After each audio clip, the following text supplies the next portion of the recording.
the kind that doesn't know where to go, so it starts attacking the nearest available target, each other.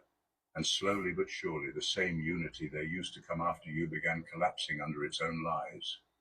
Heaven didn't just block their attack, it turned their altar into a battlefield. The fire they lit to burn you ended up consuming their trust in each other. And now the ones who once stood shoulder to shoulder in wickedness can't even look each other in the eye. The sacrifice failed, and so did the sacrifices. All because God said, not this one. Number 3, their bond was built on shared hatred, not loyalty. The truth is they were never really united to begin with. They weren't bonded by loyalty, respect, or real love. They were glued together by a common hatred of you. That was the only thing holding them in the same room. As long as they had a shared enemy, they felt powerful. But when heaven refused to let them touch you, the glue dried up and everything fell apart. Without you as the target, they had nothing to distract them from their own dysfunction. That's when the real cracks started to show. They were so busy watching you that they didn't realize how fragile their so-called alliance actually was. It wasn't built on trust. It was built on bitterness. They weren't teammates. They were trauma-bonded, rage-driven, and desperate to destroy something brighter than them. When God pulled you out of the line of fire, they had no one left to project their mess onto. And the moment their common focus disappeared, the knives they were sharpening for you started turning inward. Now they're blaming each other for the failure. One thinks the other wasn't committed enough. Another thinks someone secretly warned you. Another feels used and manipulated. It's chaos. And it's all because the foundation of their connection was fake from the beginning.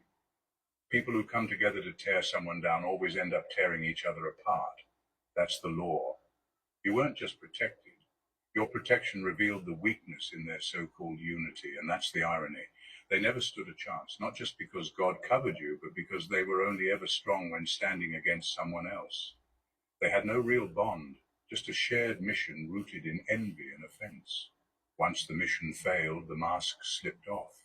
Now they can't trust each other. Now they question every word, every move, every intention. And the more they turn on each other, the more obvious it becomes. They never really liked one another to begin with. They just hated you more than they hated their own reflection. And now that they're left alone with themselves, the truth is eating them alive. Number 4, heaven sealed you in an invisible courtroom. They thought they were moving in secret, but the whole time you were standing in a divine courtroom, not as the accused, but as the protected. Heaven had already sealed your name, your calling, and your reputation in spiritual law. You weren't just favored.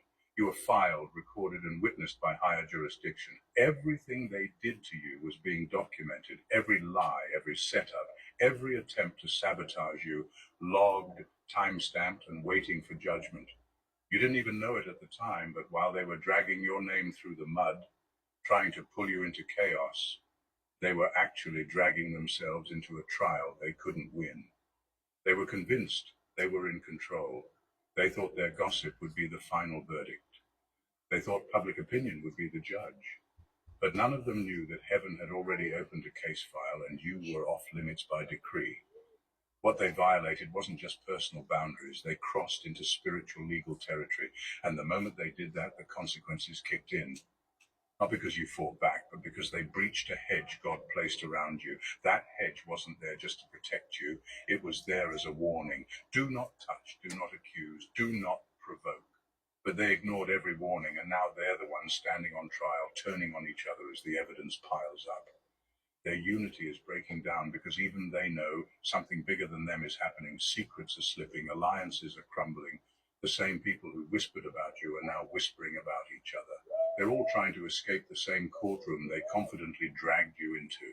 The panic isn't just about getting caught, it's about realizing they were never in control to begin with. Heaven didn't just protect you, it exposed them by law, and now the case is unfolding publicly, slowly, strategically, because divine justice doesn't need noise, it just needs truth, and truth is loud enough without saying a word.